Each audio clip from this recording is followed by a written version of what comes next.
کہ جب حکم آ جائے تو پھر حکم ماننا ہے، ادب. اور اس بات پہ ہمارے طالب علم بڑے پکے ہیں. مرید آج کل کے اس مسئلے میں بڑے کہتے ہیں صاحب نے خود کہا ہے کہ خیر صلاح ہے. انہوں نے خود کئی دفعہ کہا ہے جی تسی بڑے سیانے ہو، تانوں مطلب دی گل دی سمجھ جلدی لگتی ہے. انہوں نے خود کہا ہے کہ ٹائم ہو تو آیا کرو. یہ کب انہوں نے کہا ہے کہ مجبوری ہے روز ہی آنا؟ یہ انہوں نے کب کہا؟ ان کو بھی تو پتہ ہے نا مجبور ہے. تو آپ کو بھی تو پتہ ہے نا کہ ان کا آپ سے پیار ہے. آپ اس پر بھی تو تھوڑا غور کریں نا. لیکن ہم مرضی کا کوئی ایک آدھ فکرہ نا، مرضی کا. وہ ایک طالب علم یہاں سے گیا تو میرا دل نہیں تھا جائے، تو وہ کہنے لگا جی مجھے حضرت صاحب نے خود کہا ہے، حضرت صاحب نے خود کہا. میں پوچھ کے آیا ہوں. تو جو ہمارے کچھ سنگی تھے بیچ میں پیار والے، وہ کہنے لگے آندہ میں پوچھ کے آیا. میں کیا آندہ وہ بھی ٹھیک ہی ہے. تو انہوں ساکھیا سی میں جاواں تو میں انہوں کی آندہ. میری بات کی سمجھ آئی ہے نا جی. جب ارادہ ہوا تو پھر ابے کو منا کے بھی آ گئے. جب ارادہ ہوا تو ابا جی کو میں نے جانا ہے بزرگوں کے پاس ملنے جانا ہے. اور جب ارادہ نہ ہوا تو کہنے لگے حضرت صاحب نے خود فرمایا ہے کہ ابا راضی ہوگا تو اللہ راضی ہوگا. چھٹی مرضی کا ہے نا مزاج، تو مرضی کی کہانی. تو میں الحمدللہ مجھے تھوڑا سا پتہ ہے، ویسے بھی اپنے بال بچے کا پتہ ہوتا ہے. ہیں جی کی آندے نے پیداندی کے جیندے سال ہی ویکھی دے نے. مجھے بھی پتہ ہوتا ہے کہ آج کہاں کہاں کس کس انداز میں کیا کیا کہانی ہے، کہاں کہاں کیا سٹوری ہے.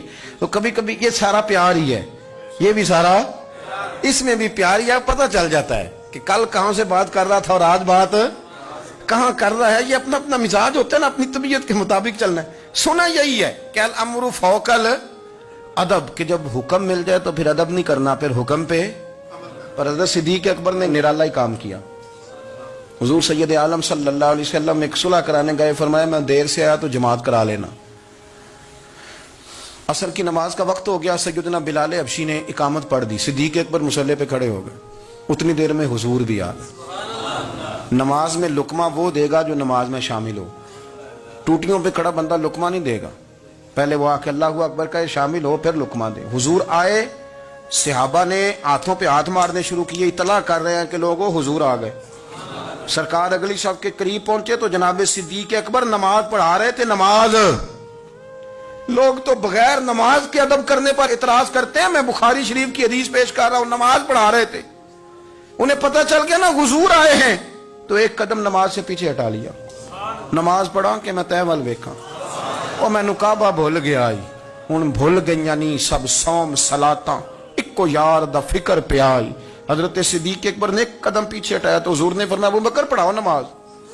پھر دوسرا قدم پیچھے ہٹایا تو فرمایا پڑھاؤ نماز. تیسرا قدم پیچھے ہٹایا.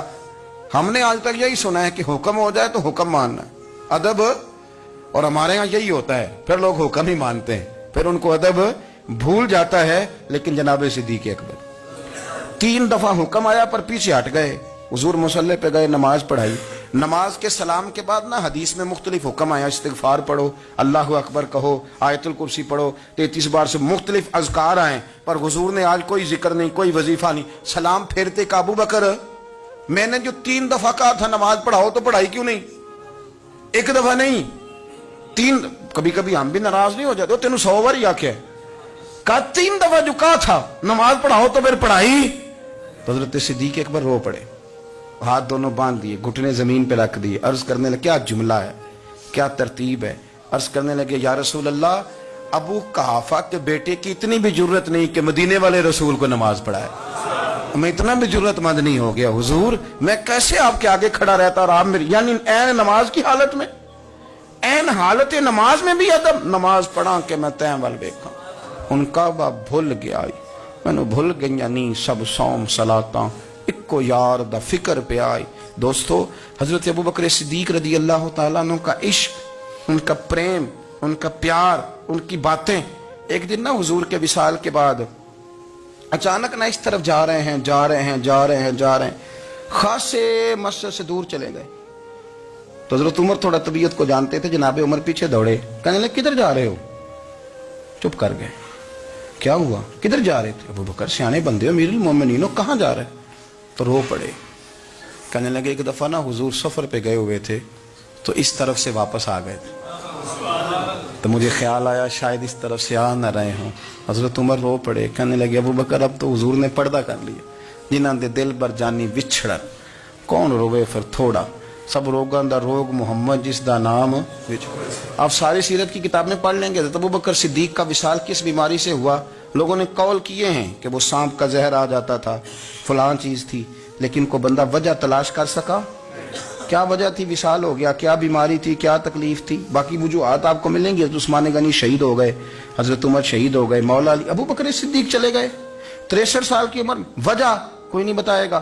جب شدید بیمار ہوئے تو حضرت عمر فاروق نے ایک طبیب بلایا. وہ بڑا سیانا تھا. اس نے سارا چیک کیا تو نباز تھا. کہنے لگا یار کوئی بیماری تو سمجھ میں نہیں آتی. تو حضرت عمر تھوڑا سا جلال میں، یرانہ تھا نا، جلال میں کہنے لگے ابو بکر مسئلہ کیا ہے؟ دن بہ دن کمزور ہوتے جا رہے، نماز پڑھانے کھڑے ہوتے تو ٹانگیں کانپتی ہیں، مسئلہ بتائیں کیا ہے؟ طبیب اتنا بڑا ہے، یہ تو بندہ کا چہرہ دیکھ کے بیماری بتا دیتا ہے، اور یہ کہہ رہا ہے کوئی بیماری نہیں. تو حضرت صدیق ایک بار خاموش ہیں. پھر حضرت عمر کہنے لگے ہم سارے آپ کی وجہ سے چلتے ہیں، لوگ سارے پریشان ہیں، آپ حضور کے جانشین بتاتے کیوں نہیں؟ جب تیسری دفعہ کہا تو حضرت صدیق ایک بار کہنے لگے عمر زیادہ باتیں نہ کر، تجھے پتہ نہیں مجھے کیا بیماری ہے؟ نہیں پتا تو میں بتاؤں؟ نہیں پتا تجھے؟ بول. تو جناب عمر رو پڑے. کہنے لگے ابو بکر مجھے پتا ہے، آپ کا دیدار کے بغیر کام نہیں چلتا. وقت نا لمبا ہو گیا، چر ہو گیا، میں ترلے لیندیاں کدی موڑ میرے ول واگا، خواب میری وچ ایک وار دیاں میں میں ساری عمر نہ جاگا. مجھے پتا ہے آپ کے مرض کا، پر ابو بکر امت کو ضرورت بھی تو ہے نا. تو حضرت صدیق ایک بار کہنے لگے بس ہو گئی ہے، اب میری وصیت یاد رکھنا، جب میں دنیا سے جاؤں تو اٹھا کے میرا جنازہ قبر رسول پہ لے جانا، اور پہلے پوچھ لینا کہ ابو بکر حاضر ہے، اجازت ہو تو مجھے دفن کر دینا، ورنہ جنت البقیع میں. تو لوگ کہتے ہیں ابھی جنازہ ہی رکھا ہی تھا کہ دروازہ اندر سے خود بخود کھل گیا، اور آواز آئی اب دیر نہ کرو، محبوب کو محبوب کے ساتھ ملا دو. پانی پر میں سہیلیاں رنگا رنگ کڑے، اسی پریا اس دا جانی ہے جس دا. میں نے شروع میں ایک بات کی تھی کہ اپنی خواہشات کو نا حضور کا غلام بنا دیں، سوچیں سمجھیں کہیں وہ لفظ جو مدینے والے رسول کو پسند ہیں، پھر دیکھنا مسلمان ہونے کا مزہ آئے گا، پھر ذائقہ نصیب ہوگا. اللہ ان کے درجات بلند فرمائے. آخر دعوانا